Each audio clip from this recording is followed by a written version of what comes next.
জুলাই স্বাধীনতার পর দীর্ঘ ১.৫ বছর পার হলো। রাজনৈতিক দলগুলো ঐকমত্য কমিশনে বিশাল সংস্কারের একটা তালিকা করলো, কিন্তু তাদের মুখে আর পাছায় বিভক্তি, যার কারণে সব কিছু শূন্য হয়ে গেল। বিষয়টা একটু ঠান্ডা মাথায় শুনতে হবে, না হলে আপনারাই আমার উপরে চটে যাবেন। দেখুন, ঐকমত্য কমিশনে প্রায় ৩২টা রাজনৈতিক দল মিলে জুলাই সনদের খসড়া করেছেন। তারা একমত হয়েছেন যে সংসদ ভবন ২ কক্ষ বিশিষ্ট হবে, তার উচ্চ কক্ষে হবে পিয়ার। এই উচ্চ কক্ষে পিয়ার নিয়ে কোনো দলের কোনো আপত্তি নেই। উচ্চ কক্ষে পিয়ার প্রশ্নে একমত হওয়ার পর বাইরে এসে উল্টাপাল্টা কথা বলা কি মানায়? আরে আপনারাই তো উচ্চ কক্ষে পিয়ার মেনেছেন, কমিশনের বাইরে এসে এই আপনারাই কোন মুখে বলেন যে পিয়ার খায় না, মাথায় যায়? এক মুখে দুই রকম কথা বলতে কি বিবেকে একটু বাদে না? নাকি রাজনীতিবিদদের কোনো বিবেকই নাই? এদের সমস্যা মুখে, মাথায়, না সব জায়গায়? এরা এক মুখে কীভাবে দুই রকম কথা বলে থাকবে সেটা আপনারাই চিন্তা করেন। এবার আসি জুলাই সনদ নিয়ে। আচ্ছা, জুলাই সনদ কি? এটা কি কোনো সংবিধান? এটা তো মনে হয় একটা সংস্কারের মতামত মাত্র, নাকি অন্য কিছু? কিছু মানুষ তাদের প্রাণের বিনিময়ে এই অধিকার বা ক্ষমতা অর্জন করেছে। তাদের আত্মত্যাগের বিনিময়ে বাংলাদেশ ফ্যাসিস্ট মুক্ত হয়েছে। এতে দেশের আপামর জনতারই ভূমিকা রয়েছে। যারা জীবন দান করেছেন তারা তো শহীদই হয়েছেন, তাদের এই জীবনের কি কোনো দাম নাই?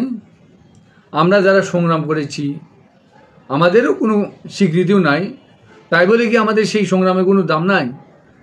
আমরাও এবং আমাদের ভাই বোনেরাই তো জীবনকে হাতের মুঠোয় নিয়ে ঢাকা ভার্সিটি ক্যাম্পাসের মতো জায়গায় স্লোগান দিয়েছি, তুমি কে আমি কে, রাজাকার রাজাকার।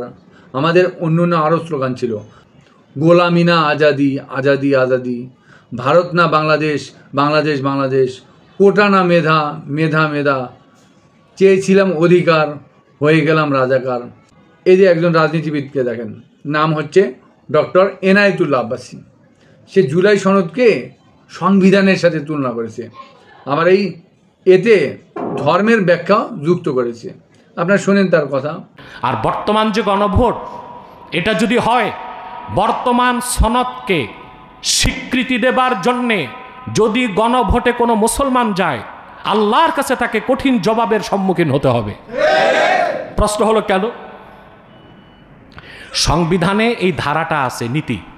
রাষ্ট্রের মূলনীতি কি? মহান আল্লাহর প্রতি বিশ্বাস।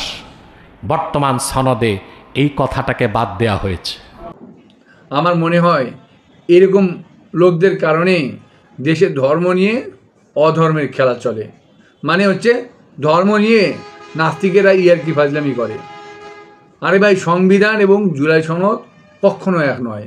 সংবিধানের সাথে জুলাই চার্টারকে গুলিয়ে ফেললে, এরকম ভুলভাল তথ্য দিলে দেশে বিশৃঙ্খলা হবে। তো ফেব্রুয়ারিতে নির্বাচনে আবার কোনো ফ্যাসিস্ট সরকার ক্ষমতায় এসে যদি জুলাইকে ছুঁড়ে ফেলে, তা থেকে সুরক্ষা দিতেই এই জুলাই সনদের একটা আইনি ভিত্তি বা গণভোট দেওয়া হচ্ছে। এই জুলাই সনদের আইনি ভিত্তির ব্যাপারেও সবাই একমত, সবাই তাতে স্বাক্ষরও করেছে। এখানে তো ধর্মীয় বিভাজনে কিছু নেই।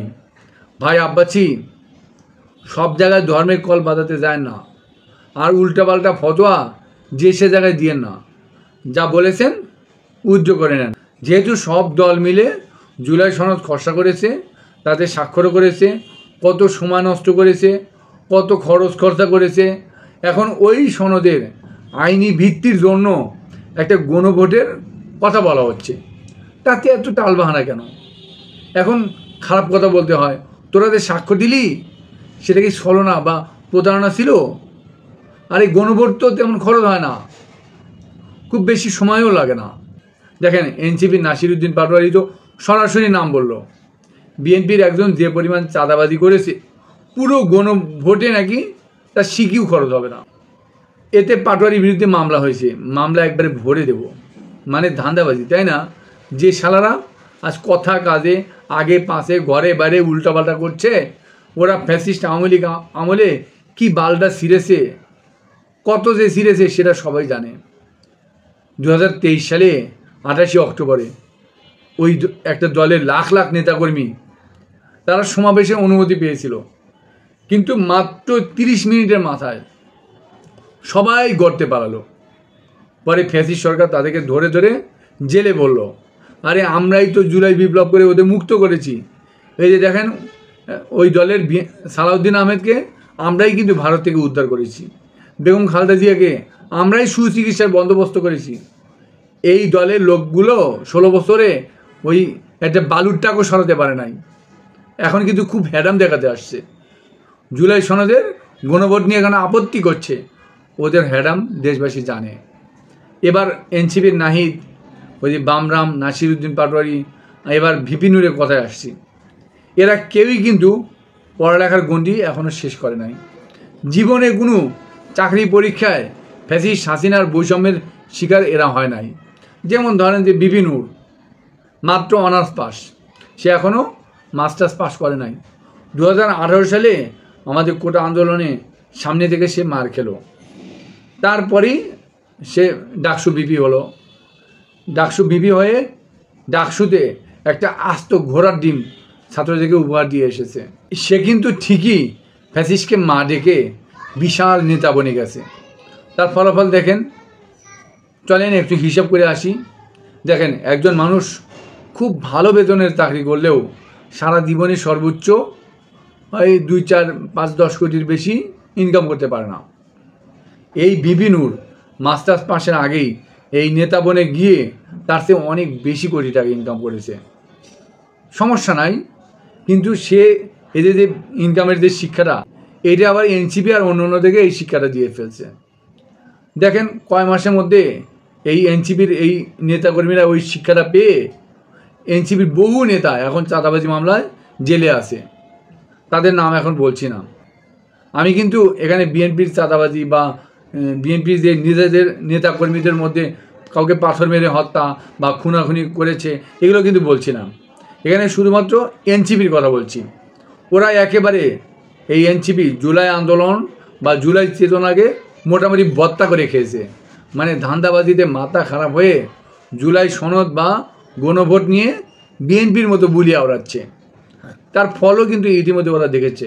দেখেন, যে জুলাই বিপ্লবে দেশের আপামর জনতা জীবন বাজি রেখে রাজপথে নেমেছিল, এখন সেই এনসিপিরা ডাকলে হাতে গোনা কয়জনকেও পায় না। দেখেন, আর একটা প্র্যাকটিক্যাল উদাহরণ দেন। 5ই আগস্টের পরে রাস্তায় যে ট্রাফিকের কাজে যে কয়েকজন ছেলেপেলে ছিল, পুরো এনসিপিতে তার শিখি নেতাকর্মীও নাই। এর কারণ কি ওরা বোঝে না? এরা বুঝবে না। এরা তো উড়ে এসে জুড়ে বসেছে আর নেতা বনে গেছে, এদের দিয়ে কিচ্ছু হবে না। আমি অনেক ভিডিওতে বলেছি যে এদের উপরে ওঠার একমাত্র সিঁড়ি হচ্ছে এই জুলাই চেতনা, আর সেটা বাস্তবায়নে আমাদের মতো যারা বৈষম্যের শিকার, হাসিনার আমলে যারা আমরা বৈষম্যের শিকার হয়েছি, বারবার বিসিএস ভাবে দিয়েছি, তারপরেও ওই হাসিনার যে মুক্তিযোদ্ধা কোটাভোগীরা 40 পেয়ে ফরেন ক্যাডার হয়েছে, আমরা 80 পেয়েও টিকতে পারি নাই। আমরা যারা বৈষম্যের শিকার, আমরাই ওই জুলাই চেতনা বাস্তবায়নে সবচেয়ে বেশি উপযুক্ত।